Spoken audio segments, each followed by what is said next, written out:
Welcome to Scaling Sustainability Impact, a Siemens podcast for industry. This episode is another discussion from the archives with Eryn Devola, the head of sustainability at Siemens Digital Industries, and Rahul Garg, vice president of industrial machinery at Siemens Digital Industries Software. Let's dive into the world of industrial machinery to see how businesses are changing their strategies to handle sustainability in design and operations. Great. So let's kick this podcast off.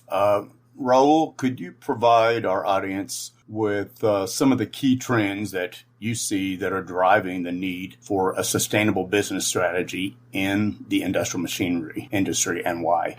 Yeah, to me, there are 3 or 4 key issues that are driving this need and this change. The first one is the commitments and the reporting and compliance that's being driven by the regulatory bodies, government bodies, and others.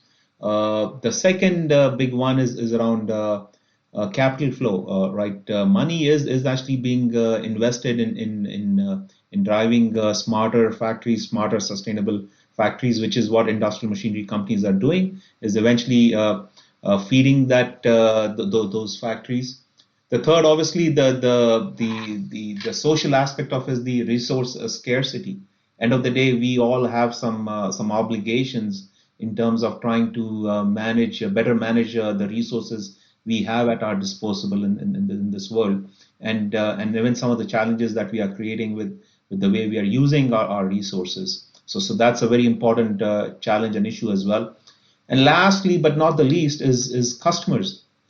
Customers are demanding that equipment providers are making their equipment more sustainable. So those are, to me, the big 4 drivers of needing industrial machinery companies to change the way and look at sustainability as a very important imperative in their go-forward business strategy.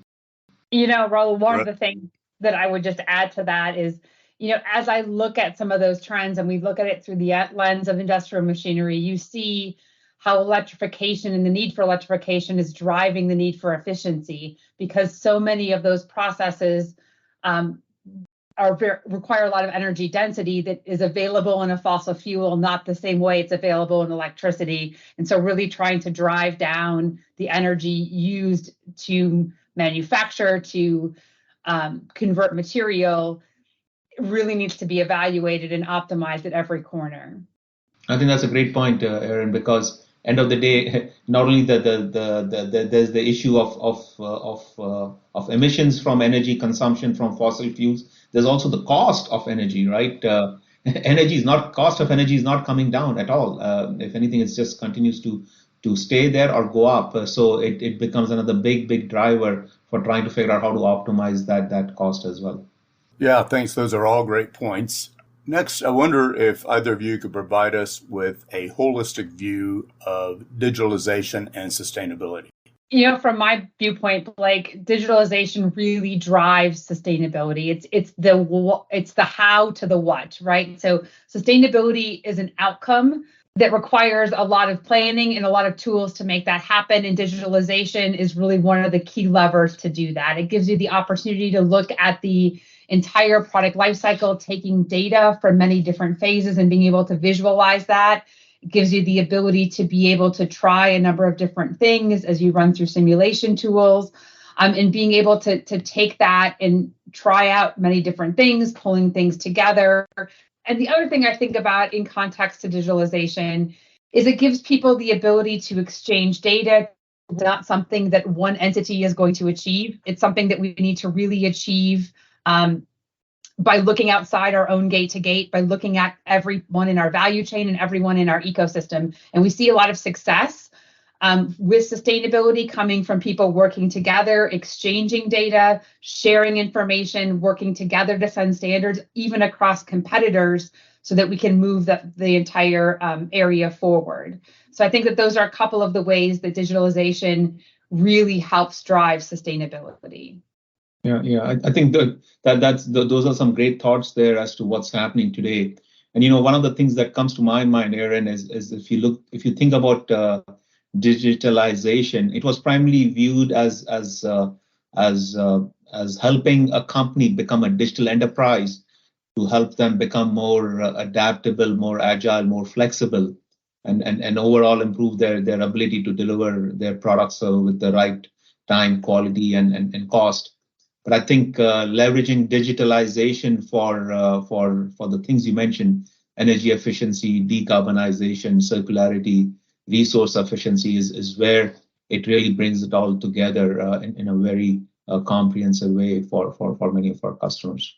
It's really an evolution, right? So you started out with these tools with maybe those more basic or first level outcomes you're looking for. And as we talked about this in the previous one we did with Dale, which is that these different dimensions make the work of designing and producing equipment significantly more difficult. And the good news is digitalization gives you those tools to make it palatable and executable along the way. So as we make it more and more complicated with more and more outcomes, we also are providing digital tools and enablement to make it manageable moving forward. It's going to get harder. It's not going to become easier. It's going to get harder to manage that or to build in that complex environment, right? So digitalization provides you those tools to make your job easier, right? And I think it also gives you that view to be able to see along that whole value chain where all of the entities in that chain can work together to move it forward, to find those pain points much more universally or holistically, and be able to work together to attack them. And I think that that's one of the beautiful things that having the safe, secure exchange of data allows people to do, and then being able to visualize that data, not just across my entity, but across the entire life cycle of a product, across the production line or production facility. That's really the big data implications here for industry, and how those really do feed not only those traditional outcomes you were talking about, but also those sustainability outcomes. Yeah, and if you were to take a look at that, right? Sorry, we are continuing to talk upon this topic, but I think it's the heart of the whole conversation. When you are trying to even look at how to best optimize your design process using the digitalization tools, and you're trying to look at suppliers, not only do you have to look at the cost of the part that you're buying from a supplier, but also the carbon footprint that part may have, or even the carbon footprint that the partner, the supplier may have in even delivering that part to your factories or to your location, right? So all that can be evaluated right up front by having access to these digitalization tools, right, and make it convenient at least to do that analysis and make it easier for you to bring that all together.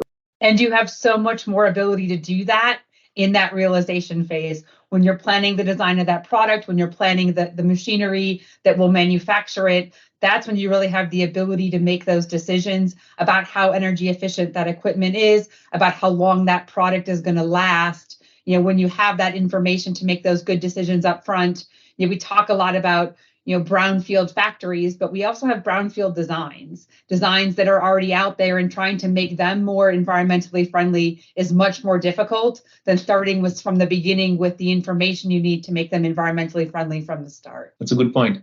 How do you make the brown into a green, right? Right. That's great. Let's get a little bit more granular here.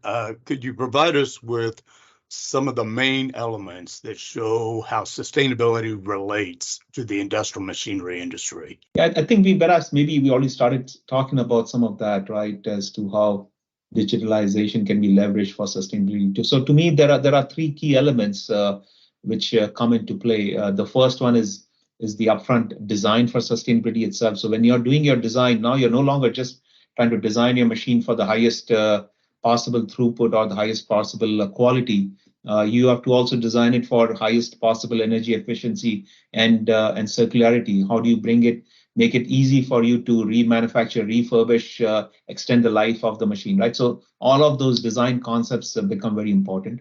The second piece is sustainability in the manufacturing of the machines, right? I think we kind of touched upon that example where you have to evaluate how your suppliers who are going to be providing you parts into your own machine, how sustainable are they in their efforts and in making their parts. And then the biggest impact that I see is the sustainability impact from operating machines. End of the day, when you're running a machine, that's when the the highest impact of energy consumption is happening, that's when the carbon footprint is getting impacted, and that's where for the life of a machine could be as little as 6 months to as much as 60 years also in many cases. What's the energy impact, right? What's the consumables impact? What kind of recyclability does it have in terms of even waste and water that's getting recycled from that machine? So a lot of those impacts from a use and the operation of the machine are very, very big factors that really are important from an industrial machinery perspective that need to be factored in as part of the overall operation of an industrial machinery company. So you really hit on something there that, when you look at, especially with respect to the carbon footprint of a product, we tend to think of it in these scopes, scope 1 and scope 2 around what's happening within that manufacturing process, scope 3 upstream, which is your supply chain, scope 3 downstream, which is the use phase. And when we think about industrial machinery, that scope 3 downstream or use phase is really the biggest impact that you have. So all of those decisions being made about how to make that energy efficient, as you mentioned before, have the greatest power on that overall environmental footprint of that piece of machinery. The other couple of things that you touched on that I think I'll just dive a little bit more into is that the longer life we can design them for. So all those materials getting used for longer is really important. And that's really the biggest thing that drives what we like to call circularity, or is really just keeping materials and resources in the product as long as possible. And the other thing that we see going in there is really making them not only able to be recycled when they're done, but extending their life, driving, remanufacture, refurbish, repair, and then really design for disassembly and retrofit so that as we get new technology that could make it more energy efficient, that we can upgrade those products along the way. I think that those are really some of those coming trends around sustainability that will impact industrial machinery. Yeah, good points, Eryn. Thanks for tuning into this episode of Scaling Sustainability Impact. We'll be back next week with the second half of this discussion on industrial machinery. Until then, make sure to subscribe so you don't miss future episodes, and check out the link in the description if you want to learn more about sustainability solutions from Siemens.